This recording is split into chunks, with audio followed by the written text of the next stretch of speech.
يهده الله فلا مضل له ومن يضلل فلا هادي له وأشهد أن لا إله إلا الله وحده لا شريك له وأشهد أن محمدا عبده ورسوله. أما بعد فإن خير الحديث كتاب الله وخير الهدي هدي محمد صلى الله عليه وسلم وشر الأمور محدثاتها وكل محدثة بدعة وكل بدعة ضلالة وكل ضلالة في النار. أعوذ بالله من الشيطان الرجيم. بسم الله الرحمن الرحيم. يا أيها الذين آمنوا اتقوا الله حق تقاته ولا تموتن إلا وأنتم مسلمون. يا أيها الناس اتقوا ربكم الذي خلقكم من نفس واحدة وخلق منها زوجها وبث منهما رجالا كثيرا ونساء واتقوا الله الذي تساءلون به والأرحام إن الله كان عليكم رقيبا. يا أيها الذين آمنوا اتقوا الله وقولوا قولا سديدا يصلح لكم أعمالكم ويغفر لكم ذنوبكم ومن يطع الله ورسوله فقد فاز فوزا عظيما. وقال الله تعالى في موضع آخر: حتى إذا جاء أحدهم الموت قال رب ارجعون لعلي أعمل صالحا فيما تركت كلا إنها كلمة هو قائلها ومن ورائهم برزخ إلى يوم يبعثون. برادران اسلام، حاضرین جمعہ، پردانش خواتین، ہر قسم کی تعریفات بڑائی اللہ وحدہ لا شریک کے لیے لائق و زیبا ہے، جس نے ہمیں آپ کو اس روئے زمین پر پیدا فرمایا، ساتھ ہی ہماری رشد و ہدایت کے لیے بے شمار انبیاء کرام علیہم السلام کا تسلسل اس دار فانی میں جاری اور ساری فرمایا۔ خصوصاً لاکھوں کروڑوں درود و سلام ہوں اس ہستی اقدس و مقدس پر جن کا نام اس میں گرامی جناب محمد رسول اللہ صلی اللہ علیہ وسلم ہے، جن کے ذریعہ اللہ رب العالمین نے ہماری آپ کی تمام اہل کائنات کی ہدایت کا بندوبست فرمایا۔ محترم حاضرین جمعہ، خطبہ مسنونہ کے بعد سورہ مومنون کی 2 آیت کریمہ آپ کے درمیان پڑھی۔ اسی مناسبت سے آج کے اس خطبہ جمعہ میں گفتگو کرنے کا ارادہ ہے۔ عنوان اگر قائم کیا جائے تو ایصال ثواب کی شرعی حیثیت۔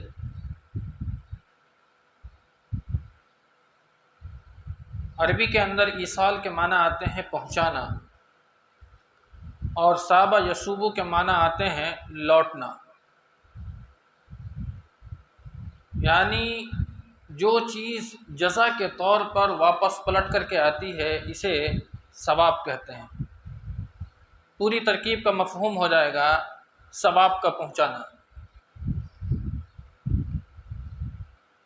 آج کل کے اس دور کے اندر میں جو ایصال ثواب کا غیر شرعی مروجہ طریقہ ہے، جو لوگوں نے اختیار کر رکھا ہے، قرآن و سنت کی قرآن کی کئی آیات سے اور احادیث رسول سے ٹکراتا ہے۔ چند آیت کریمہ میں آپ کے درمیان پیش کرتا ہوں۔ اللہ رب العالمین نے قرآن کریم میں سورہ منافقون میں ارشاد فرمایا: یا ایھا الذین آمنوا لا تلہکم اموالکم ولا اولادکم عن ذکر اللہ، کہ اے ایمان والو کہیں ایسا نہ ہو کہ تمہارے مال، تمہاری اولاد تمہیں ہلاکت میں ڈال دے۔ ومن یفعل ذلک فاولئک هم الخاسرون، اگر ایسا ہوتا ہے تو تم گھاٹا اٹھانے والوں میں سے ہوگے، خسارے میں ہوگے۔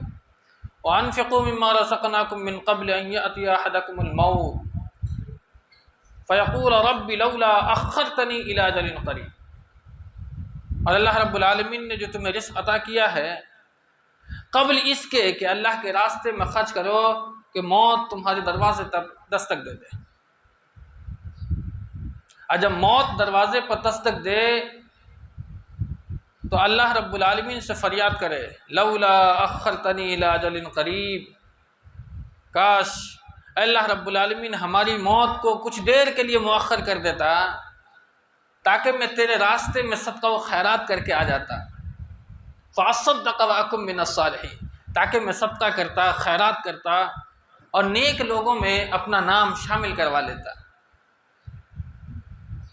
تو اس آیت کریمہ سے یہ پتہ چلتا ہے کہ انسان کا موت کے وقت میں اللہ سے فریاد کرنا یہ اس بات کی دلیل ہے کہ مرنے کے بعد ثوابوں کا جو پارسل لوگ پہنچاتے ہیں وہ دروازہ بند ہو جاتا ہے۔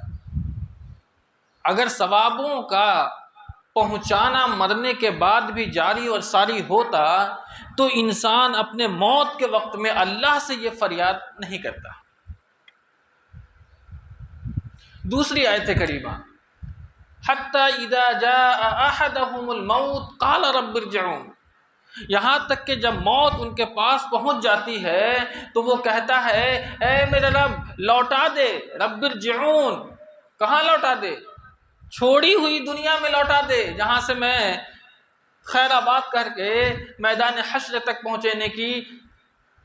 پہنچنے کا جو سفر ہے وہ شروع کر رہا ہوں۔ رب ارجعون، کیوں؟ لعلی اعمل صالحا فیما ترکت کلا، اے میرے رب مجھے لوٹا دے تاکہ میں چھوڑی ہوئی دنیا میں جا کر کے اعمال صالحہ کر سکوں۔ اللہ فرماتا ہے قال انہا کلمۃ ہوا قائلھا، ارے یہ اس کی بکواسیں چھوڑو، یہ ایک بات ہے جو یہ بول رہا ہے۔ مرنے کے بعد اب تمہارا یہ فریاد کرنا اللہ کے یہاں، اللہ نے فرمایا بس یہ ایک بات ہے، اب اس کی کوئی اہمیت نہیں رہ گئی ہے۔ انہا کلمۃ ہوا قائلھا، اب اس کی بات ہے، اب اس بات کی اہمیت میرے نزدیک نہیں ہے۔ تب انسان اللہ سے یہ فریاد کر رہا ہے کہ اللہ مجھے وہاں لوٹا دے جہاں سے میں آیا ہوں، تاکہ اسی دنیا میں جا کر کے میں کچھ اعمال صالحہ کر سکوں، تیرے راستے میں خیرات و صدقات کر سکوں، تیری رضامندی کو حاصل کر سکوں، تیری خوشنودی کو حاصل کر سکوں، اللہ مجھے لوٹا۔ تو پھر وہ بندہ رب سے یہ فریاد کیوں کر رہا ہے؟ اس کا یہ مطلب ہے کہ جو عمل ہم نے کیا ہے اسی عمل کا ہمیں ثواب ملے گا۔ آج جو لوگوں نے مروجہ طور پر جو طریقہ اختیار کیا ہے، جیسے تیجے ہیں، 10ویں ہیں، 40ویں ہیں، چہلم ہے، قل ہے، قرآن خوانی ہے، وغیرہ وغیرہ، یہ سارے وہ طریقے ہیں جسے اسلام میں کوئی اہمیت حاصل نہیں ہے، اور نہ ہی اس بات کا حکم اسلام نے دیا ہے۔ تیجا مرنے کے بعد تیسرے دن کیا جاتا ہے۔ آج لوگوں نے کیا ترمیم کر دیا، جس دن مرتا ہے اسی دن تیجا کر دیتا ہے۔ اگر تیجا کرنا اسلام ہوتا تو وہ تیسرے ہی دن ہوتا۔ تم نے اپنے طور پر اس کو بنایا تھا، اس لیے اب تیسرے دن نہیں، اب وقت نہیں ہے ہمارے پاس، آج ہی کر دیتے ہیں تیجا۔ کیا مطلب؟ اسلام ہوتا تو تم تیسرے ہی دن کرتے، اس میں کوئی ترمیم کی گنجائش نہیں ہوتی۔ اس کا مطلب ہے کہ تم نے اس طریقہ کو خود بنایا ہے اور خود ہی اس کے اندر میں تغیر اور تبدیلی پیدا کر رہے ہیں۔ اسلام ہوتا تو کم سے کم تم تبدیل نہیں کر سکتے، اس لیے کہ ظہر کی نماز 4 رکعت فرض ہے تو ہم 4 ہی پڑھیں گے، تمہارے پاس ٹائم ہو نہ ہو اس سے کوئی مطلب نہیں ہے، وہ 4 ہی پڑھی جائے گی۔ اسی لیے یہ خود ساختہ دین ہے جو لوگوں نے اپنے طور پر بنا رکھا ہے۔ کئی آیات کریمہ، میں نے ابھی 2 آیت کریمہ آپ کے درمیان رکھی، چند آیت کریمہ آپ کے درمیان اور رکھتا ہوں۔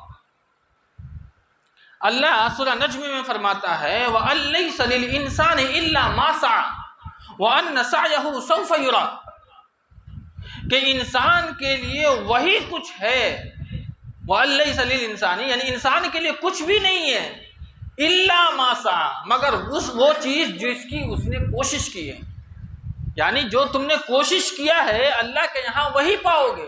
وَأَنَّ سَعْيَهُ سَوْفَ يُرَىٰ، اللہ نے فرمایا عن قریب تمہاری کوششیں تم تک پہنچا دی جائے گی۔ کیا مطلب ہے؟ اگر عمل ہم کریں گے تو اللہ ہمارے عمل کو ہم تک پہنچائے گا۔ اور ایک مقام پر اللہ فرماتا ہے انما تجزون ما کنتم تعملون، تمہیں انہی عملوں کا بدلہ دیا جائے گا جس کو تم خود کرتے ہو۔ عمل کوئی کرے بدلہ کسی اور کو دے دیا جائے، اللہ کا قانون عدل اس سے متاثر ہوتا ہے۔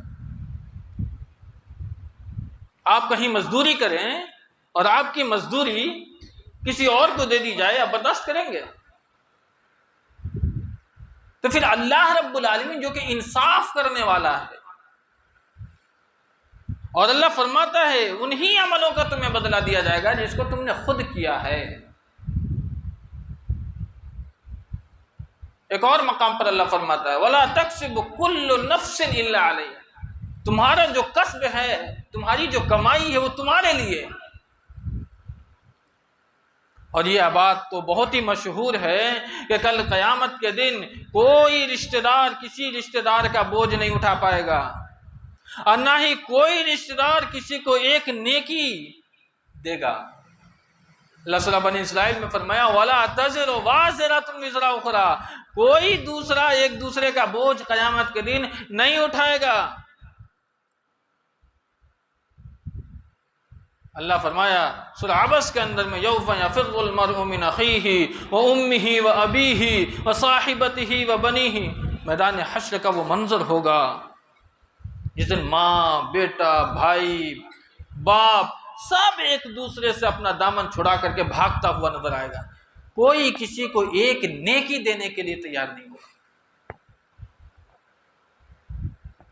تو میں نے آپ کو گفتگو کے آغاز میں فرمایا کہ مرنے کے بعد اگر آپ چاہتے ہیں کہ ثواب پہنچتا رہے تو ثواب پہنچانے کا وہی طریقہ آپ کو اپنانا ہوگا جو اللہ کے پیارے رسول محمد رسول اللہ صلی اللہ علیہ وسلم نے ہمیں حکم دیا ہے۔ تم اپنے طور پر اگر کوئی شے اختیار کرو گے اس کا ثواب اللہ رب العالمین تمہیں نہیں دے گا۔ یہ تو قرآنی آیات ہے، اور یہ ساری آیات اور یہ جو خود ساختہ طریقہ ہے یہ قرآن سے ٹکراتا ہے۔ اللہ کہتا ہے کہ ہم تمہیں تمہارے کیے ہوئے کا عمل بدلہ دیں گے، اور تم کہتے ہو کہ نہیں قرآن خوانی ہم کریں گے، یعنی کہ قرآن ہم پڑھیں گے اور اللہ جو ثواب ہم کو دے گا اب وہ ثواب ہم میت کو پہنچائیں گے۔ اس کو ہم واضح مثال سے بتلاتے ہیں۔ ایک سوال آتا ہے کہ کسی کے لیے ہم یعنی مرنے والے کے حق میں ہم دعا کر سکتے ہیں یا نہیں کر سکتے؟ کر سکتے ہیں، دعا ہم کر سکتے ہیں۔ دعا کا کیا معنی ہے؟ درخواست کرنا، التجا کرنا، فریاد کرنا۔ ہم نے اللہ سے دعا کہ اللہ رب العالمین وہ آدمی جو ہمارے درمیان سے جا چکا ہے اللہ تو ان کی مغفرت فرما دے، ان کی بخشش فرما دے، ان کے قبر کو نور سے بھر دے، ان کے قبروں کو کشادہ کر دے۔ یہ ہم اللہ سے درخواست کر رہے ہیں۔ یہ کوئی ضروری نہیں ہے کہ اللہ تمہاری درخواست کو قبول کرے گا۔ ایک مثال دی شیخ جلال الدین قاسمی نے اسی بات کو واضح کرنے کے لیے کہ ایک آدمی ایک دوسرے آدمی کے پاس کام کر رہا ہے، یعنی ایک مالک ہے اور ایک نوکر ہے۔ اسی درمیان ایک سائل آتا ہے بھیک مانگنے کے لیے۔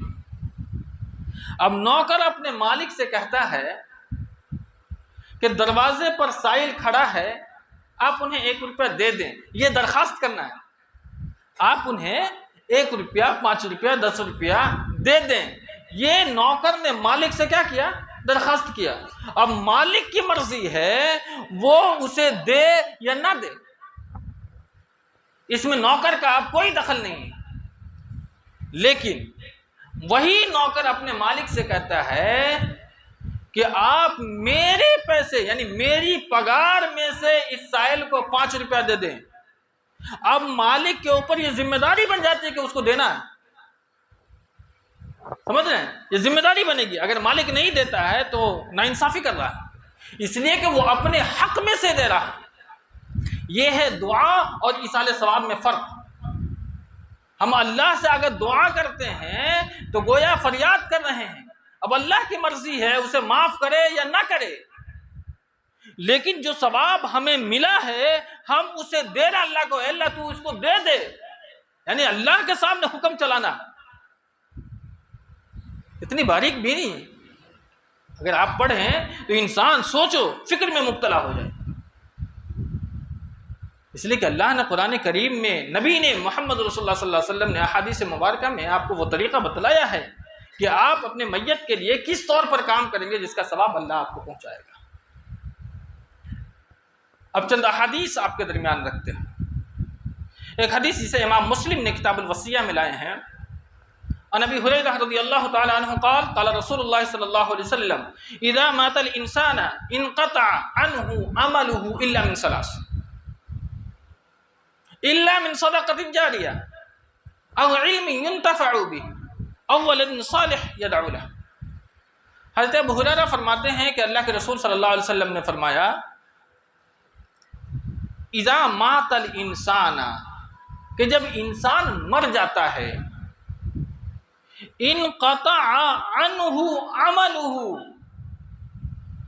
اس کا عمل اس سے منقطع ہو جاتا ہے۔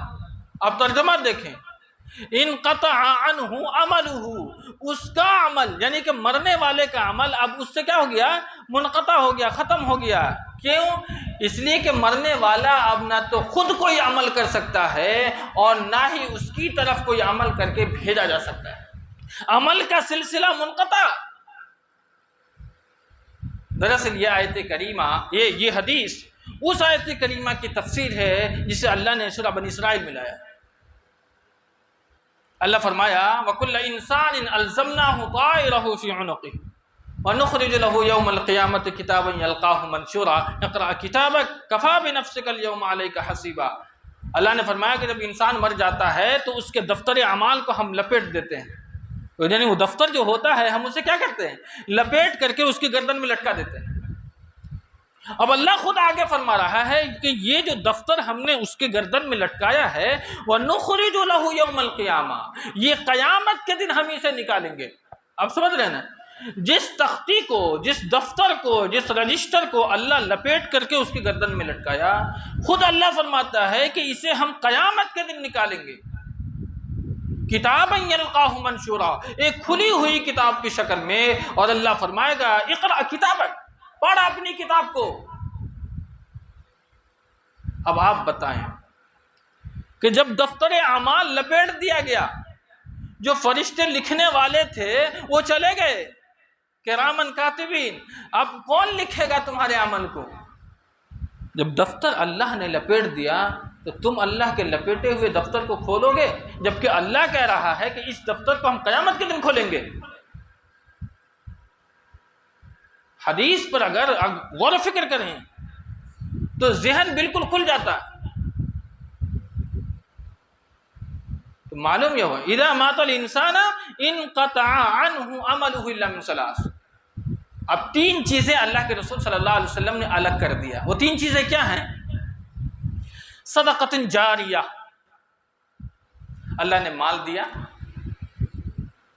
اللہ نے مسجد بنائی، مدارس بنوائے، کسی طالب علم کو پڑھا دیا، لکھا دیا، اس کی کفالت کر دی، کہیں سرائے بنا دیا، کہیں ہاسپٹلس بنا دیے، کہیں سڑک بنا دی، کہیں ٹیوبل لگا دیا۔ یہ سارے وہ کام ہیں جو آپ نے کیے ہیں، اللہ نے مال دیا ہے۔ یہ وہ سارا کام ہے، یہ وہ ثواب کا سلسلہ آپ کو قیامت تک پہنچتا رہے گا۔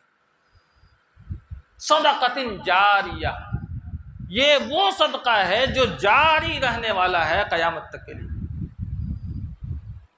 صدقہ جاریہ کیا ہے وہ میں نے آپ کے درمیان رکھی۔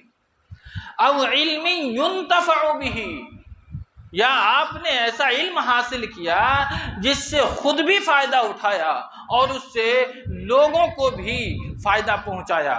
اب وہ چاہے کتاب کی شکل میں ہو، تحریر کی شکل میں ہو، تقریر کی شکل میں ہو، دعوت و تبلیغ کی شکل میں ہو، کسی بھی شکل میں ہو، اگر اللہ اور اس کے رسول کا علم حاصل کر کے آپ نے کسی دوسرے تک پہنچایا ہے تو یہ آپ کا جو ثواب ہے وہ قیامت تک جاری رہے گا۔ تیسری چیز، او ولد صالح، یا ایسی اولاد جس کو آپ نے صالح بنایا ہے، نیک بنایا ہے، وہ آپ کے مرنے کے بعد آپ کے لیے دعائے خیر کرتی رہے گی۔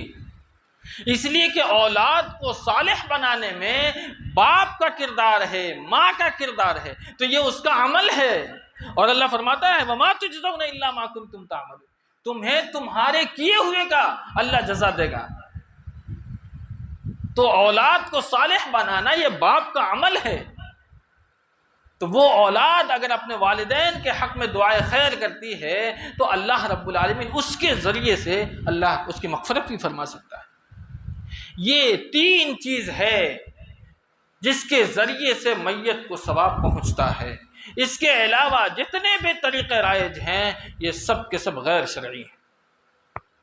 اس بات کو اور میں واضح کر دیتا ہوں۔ حضرت انس رضی اللہ تعالیٰ عنہ فرماتے ہیں، جسے امام مسلم نے غالباً کتاب الرقاق میں اس حدیث کو لایا، اللہ کے رسول صلی اللہ علیہ وسلم نے فرمایا کہ جب انسان مر جاتا ہے تو اس کے پیچھے 3 چیزیں جاتی ہیں۔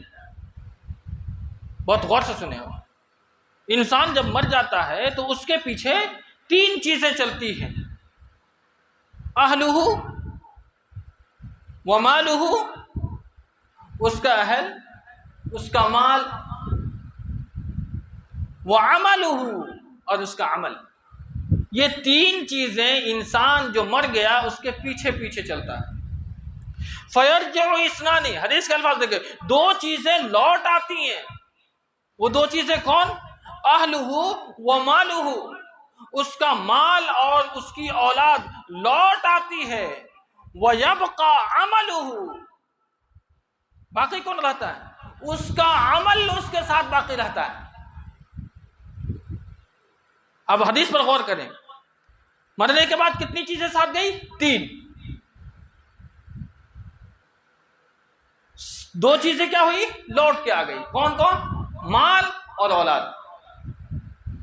مرنے کے بعد جس مال کو حاصل کرنے کے لیے آپ نے نہ حرام کی تمیز کی نہ حلال کی تمیز کی، آپ نے صرف مال کمایا، مال جہاں سے بھی آنا چاہیے، وہ مال آپ کے مرنے کے بعد 1 انچ بھی آپ کے ساتھ نہیں جائے گا۔ وہ گھر جس کو آپ نے بہت ہی بہترین طریقے سے ڈیکوریٹ کیا تھا، بہت ہی آرزو و تمناؤں سے سجایا تھا، وہ گاڑی جس کے لیے آپ نے تمنائیں باندھی تھی کہ اللہ نے ہمیں صلاحیت دی تو ایک گاڑی خریدیں گے، وہ گاڑی، وہ گھر آپ کے مرنے کے بعد آپ کے پیچھے 1 انچ بھی نہیں ہلے گا۔ جس گاڑی پر آپ نے برسوں سفر کیا، وہ گاڑی کہے گی اب جا، اب یہ ہم تمہارے کام نہیں آنے والے، اب تم ایک نئی گاڑی سے جا، ایک نئی گاڑی سے جا۔ کون نئی گاڑی؟ 4 کندھوں پر جا، اب یہی تمہاری سواری ہے، جب تک تو زندہ رہا ہمیں استعمال کیا۔ کتنی حسرت بھری شے ہے۔ مال 1 انچ جانے کو تیار نہیں ہے۔ اہلہ، اس کی اولاد جو ہے، اہل جو ہے، رشتہ دار جو ہیں، وہ کچھ دور ساتھ جاتا ہے، وہ کچھ دور ساتھ جاتا ہے۔ ایک اور بتاؤں، حسرت بھری بات ہے، اگر آپ کا انتقال ہو گیا، آپ کی اولاد آپ کی لاش کو 2 دن آپ کے گھر میں رکھنے کو تیار نہیں، مرتے ہی کیا کہہ رہے ہیں اس کو جلدی لے جاؤ قبرستان میں، اس کو جلدی شہر خاموشہ میں پہنچاؤ نہیں تو بدبو پھیل جائے گی۔ اتنی حسرت بھری بات، جس اولاد کے لیے، جس عزیز کے لیے، رشتہ داروں کے لیے، جس بیوی کے لیے اپنی پوری زندگی خرچ کر دی، وہ اولاد آپ کے مرنے کے بعد آپ کو 2 دن اپنے گھر میں رکھنے کو تیار ہے۔ کیا فائدہ اسی زندگی کا کہ اللہ کو چھوڑ کر، اس کے رسول کے احکام کو چھوڑ کر کے ہم اس کے پیچھے پڑ جائیں جو ہمیں مرنے کے بعد کوئی کام نہ آ سکے۔ انسان سوچے، بہت بڑی بات۔ وہ اہلہ، اس کا اہل اس کے ساتھ قبرستان تک پہنچتا ہے، منو من مٹی میں ڈال دیتا ہے اس شہر خاموشہ میں، اور واپس چلا آتا ہے۔ لوگ کہتے ہیں کہ جب لوگ قبرستان سے آتے ہیں تو اللہ ان کے قدموں کی آہٹ کو انہیں سناتا ہے۔ تو دیکھو مردے سنتے ہیں نا، حدیث پر غور کرو، اللہ ایسا کیوں کیا؟ تاکہ اس مرنے والے کو معلوم ہو سکے کہ جس کے لیے ہم نے پوری زندگی صرف کر دی، آج تنے طرح ہمیں اس من و من مٹی میں چھوڑ کر کے جا رہا۔ حسرت میں اضافہ کے لیے اللہ اس آواز کو اس کے کانوں تک پہنچاتا ہے۔ اس کا یہ مطلب کبھی نہیں ہو سکتا کہ مردے سنتے ہیں۔ حسرت میں اضافہ کے لیے اللہ کے رسول صلی اللہ علیہ وسلم نے یہ طریقہ بتلایا۔ تیسری چیز، وَيَبْقَى عَمَلُهُ، اس کا عمل باقی رہتا ہے۔ جب وہ آنکھیں کھلتی ہے، چاروں طرف دیکھتا ہے، قبر میں ایک چھوٹی سی جگہ، چاروں طرف اندھیرا ہی اندھیرا، روشنی کا کوئی نام و نشان نہیں، اور پریشان ہے اب کیا ہوگا، یہ زندگی دکھ رہی ہے، اپنا انجام نظر آ رہا ہے۔ ایسے وقت میں عمل آ کر کے کھڑی ہوتی ہے، عمل کہتے ہیں ٹینشن لینے کی ضرورت نہیں ہے، سب نے تمہارا ساتھ چھوڑ دیا، ہم تمہارے ساتھ کھڑے ہیں۔ وَيَبْقَى عَمَلُهُ، اس اندھیری کوٹری میں تمہارا جو عمل اگر بہتر ہوگا وہ روشنی کا کام کرے گا، وہ تمہیں وہاں روشنی پہنچائے گا۔ اور انسان اسی عمل کو چھوڑ دیتا ہے جو عمل انسان کو آخری تک ساتھ دیتا ہے، آخری تک ساتھ دیتا ہے۔ اس عمل کو انسان چھوڑے ہوا دنیا کمانے کے لیے جو عارضی ہے، ابدی نہیں ہے، جو عمل ابدی ہے اس کو چھوڑ رکھا ہے۔ یہ حدیث آپ کو صاف طور پر یہ کھلا بیان کر دیا ہے کہ مرنے کے بعد عمل باقی رہتا ہے، باقی ساری چیزیں ختم ہو جاتی ہیں، کوئی چیز باقی نہیں رہتی۔ اسی لیے انسان کو اپنے عمل پر فوکس کرنا چاہیے۔ سوال آیا کہ انسان کسی کے لیے دعا کرتے ہیں، میں نے آپ کو بتایا کہ دعا میت کے حق میں کیا جا سکتا ہے۔ ایک اور بتا دوں کہ دعا انسان زندہ کے لیے بھی کرتا ہے اور مردہ کے لیے بھی کرتا ہے، اور ایصال ثواب کے جو ٹھیکیدار ہیں وہ تو دعا کو صرف میت کے ساتھ خاص کر دیا۔ دعا تو زندہ اور مردہ دونوں کے لیے ہے، ہم کسی کے لیے بھی دعا کر سکتے ہیں۔ اور مرنے والا اگر توحید پر مرا ہے تبھی ہم اس کے لیے دعائیں مغفرت کر سکتے ہیں۔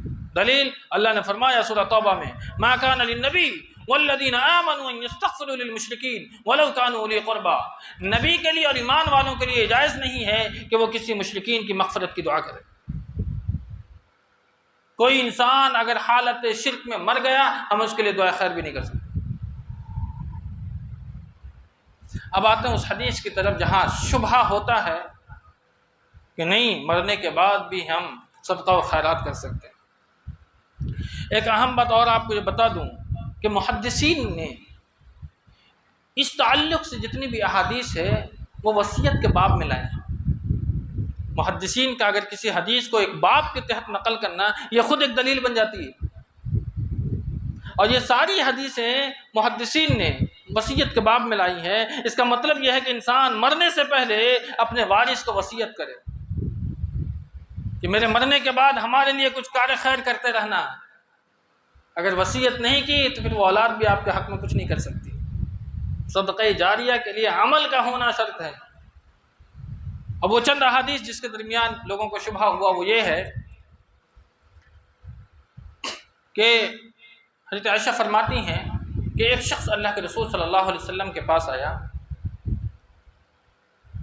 اور کہا کہ اللہ کے رسول صلی اللہ علیہ وسلم ان ابی ماتا، میرا باپ مر گیا ہے، وترک مالا، بہت مال چھوڑ گیا، تو کیا میں ان کی طرف سے صدقہ کروں تو صدقہ ادا ہو جائے گا؟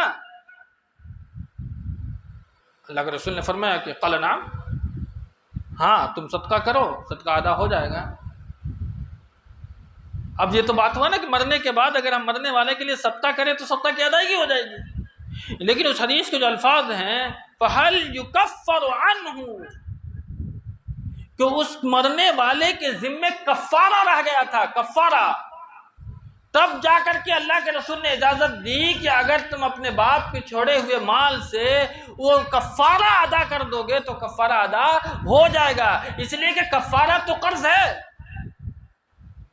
اور قرض کا ادا کرنا وارث کے ذمہ واجب ہے۔ تو جب یہ کفارہ والی حدیث ہے تو آپ اسے وہاں کیوں فٹ کرتے؟ دوسری حدیث حضرت عائشہ ہی فرماتی ہیں کہ اللہ کے رسول صلی اللہ علیہ وسلم کے پاس ایک آدمی آیا اور کہا کہ اللہ کے رسول صلی اللہ علیہ وسلم میری ماں اچانک مر گئی ہے۔ حدیث کے الفاظ پر غور کرنا بھائی، ان امی افتلتت نفسہ، میری ماں اچانک مر گئی ہے، وَأَرَاهَا، اور میرا خیال ہے، میرا گمان یہ ہے کہ اگر میری ماں کو بولنے کا موقع ملتا تو وہ ضرور صدقہ کرتی۔ تو اللہ کے رسول صلی اللہ علیہ وسلم میں ان کی طرف سے صدقہ کروں تو صدقہ ادا ہو جائے گا؟ اللہ کے نبی نے فرمایا کہ ہاں ادا ہو جائے گا۔ آپ سمجھ رہے ہیں؟ وَأَرَاهَا، اولاد یہ کیسے سمجھ پائی کہ میرا گمان ہے؟ جہاں تک میں سمجھتا ہوں اے اللہ کے رسول صلی اللہ علیہ وسلم میری ماں کو بولنے کا موقع ملتا تو وہ ہمیں ضرور وصیت کرتی کہ صدقہ کرنا۔ بولنے کا موقع نہیں ملا اس لیے میری ماں نہیں بول پائی۔ اب سمجھ رہے ہیں؟ اس کا مطلب یہ ہے کہ وہ ماں کا وہ کردار ان کی زندگی میں رہا ہے، تبھی تو بیٹا یہ سمجھ پایا کہ اگر میری ماں کو بولنے کا کوئی موقع فراہم ہوتا تو میری ماں ضرور ہمیں یہ وصیت کرتی کہ بیٹا میرے مرنے کے بعد صدقہ و خیرات کرنا۔ اس کا مطلب یہ ہے کہ یہ بھی وصیت کے باب سے تعلق رکھتی ہے۔ ایک اور حدیث جس کو ایصال ثواب کے ٹھیکیدار اسٹیج پر بہت ہی چیخ چیخ کر بیان کرتے ہیں، وہ حدیث ہے سنن نسائی کی۔ ایک صحابی ہیں حضرت سعد رضی اللہ تعالی عنہ، وہ ایک جنگ پہ مدینہ سے باہر گئے ہوئے تھے۔ آپ جنگ میں تھے، اللہ کے رسول صلی اللہ علیہ وسلم بھی اس جنگ میں شریک تھے۔ اسی دوران حضرت سعد کی جو ماں ہے وہ بیمار ہو گئی۔ بیمار ہو جانے کے بعد لوگ آئے لیکن حضرت سعد نہیں پہنچ پائے، اور اسی دوران ان کی ماں کا انتقال ہو گیا۔ جب حضرت سعد جنگ سے واپس آئے تو معلوم ہوا کہ میری ماں کا انتقال ہو گیا، تو وہ اللہ کے رسول صلی اللہ علیہ وسلم کے پاس جاتے ہیں اور کہتے ہیں کہ اللہ کے رسول صلی اللہ علیہ وسلم میری ماں کا انتقال ہو گیا ہے، اور آپ جانتے ہیں کہ اس دوران ہم آپ کے ساتھ جنگ میں تھے، ہم شامل نہیں ہو پائے، تو کیا میں اپنی ماں کی طرف سے صدقہ کروں تو صدقہ ادا ہو جائے گا؟ اللہ کے رسول نے فرمایا کہ ہاں ادا ہو جائے گا۔ تو اس کے بعد حضرت سعد نے کہا کہ میں فلاں بار اپنی ماں کے لیے صدقہ کرتا ہوں۔ ہم لوگ کہتے ہیں کہ یہ دیکھیے یہاں وصیت بھی نہیں ہے اور پھر بھی اللہ کے رسول صلی اللہ علیہ وسلم نے انہیں صدقہ کی اجازت دے دی۔ اس کا مطلب ہے کہ ہم صدقہ کر سکتے ہیں۔ اگر حدیث کو آپ بھی پڑھنا، میری بات پر نہیں، خود پڑھنا، اس حدیث کو جب آپ پوری پڑھیں گے تو اس میں معلوم ہوگا کہ جب حضرت سعد کی ماں بیمار ہوئی، مرض الموت کے وقت پہنچی، تو کچھ لوگ آپ کے قریب آئے۔ گاؤں کے لوگ آتے ہیں نا جب انسان مرض الموت میں ہوتا ہے تو لوگوں نے کہا کہ صدقہ کرو صدقہ کرو۔ تو حضرت سعد کی ماں نے کہا کہ میں صدقہ کرتی لیکن مال میرا نہیں ہے، مال میرا نہیں ہے، المال مال سعد، مال تو میرے بیٹے سعد کا ہے، تو میں کیسے صدقہ کر سکتی ہوں؟ الفاظ پہ غور کیے، ماں کی نیت تھی صدقہ کرنے کی لیکن مال کے نہ ہونے کے باعث یہ کہا کہ مال میرے پاس نہیں ہے تو میں کیسے صدقہ کروں؟ تو نیت انسان کا عمل ہے، یہ تو عمل قلب ہے، اور اللہ نے کہا تمہیں تمہارے کیے ہوئے عملوں کا بدلہ دیا جائے گا۔ تو نیت تو ایک عمل ہے، تو ماں نے تو نیت کی لیکن مال کے نہ ہونے کی وجہ سے آپ وصیت نہیں کر پائی، اسی لیے اللہ کے رسول صلی اللہ علیہ وسلم نے فرمایا کہ تم صدقہ کرو، تمہاری ماں کو اس صدقے کا ثواب پہنچ جائے گا۔ سمجھ رہے ہیں؟ نیت یہ عمل قلب ہے، عمل قلب ہے، اور عمل جو آپ نے کیا ہے اس کا ثواب پہنچے گا۔ آپ اس کو مثال کے طور پر سمجھ سکتے ہیں، میری ماں یا میرا باپ یا آپ کی ماں یا آپ کا باپ آپ کے سامنے ذکر کیا کہ زندگی نے وفا کی اور اللہ نے مال دیا تو میں ایک مسجد بنواؤں گا، لیکن زندگی نے وفا نہیں کی، مر گیا باپ یا ماں مر گئی، اب اولاد اللہ نے صلاحیت بھی دی، اب وہ اولاد اگر اپنے باپ کے حق میں ایک مسجد بنوا دیتا ہے تو وہ ثواب پہنچے گا وہاں، اس لیے کہ نیتوں کا اظہار اس نے اپنی اولاد کے سامنے کیا تھا کہ زندگی وفا کی اور اللہ نے مال دیا تو اللہ کے لیے میں یہ کروں گا، تو یہ بھی ایک نیت ہے، اور نیت یہ عمل قلب ہے۔ اسی لیے تو کہا جاتا ہے کہ نماز میں زبان سے بولنے کی ضرورت نہیں ہے، دل میں نیت کرو یہی کافی ہے۔ تو قلب نے نیت کی تھی لیکن سبب کے نہ ہونے کے باعث اسے ہم انجام تک نہیں پہنچائے، اور اس تعلق سے کئی سارے سوالات آتے ہیں، وقت نہیں ہے، اس تعلق سے اگر کسی بھی چیز کی جانکاری حاصل کرنی ہو تو آپ کر سکتے ہیں۔ اللہ رب العالمین سے دعا ہے کہ اللہ میں کتاب و سنت پر عمل کی توفیق بخشے، آمین، وآخر دعوانا الحمدللہ۔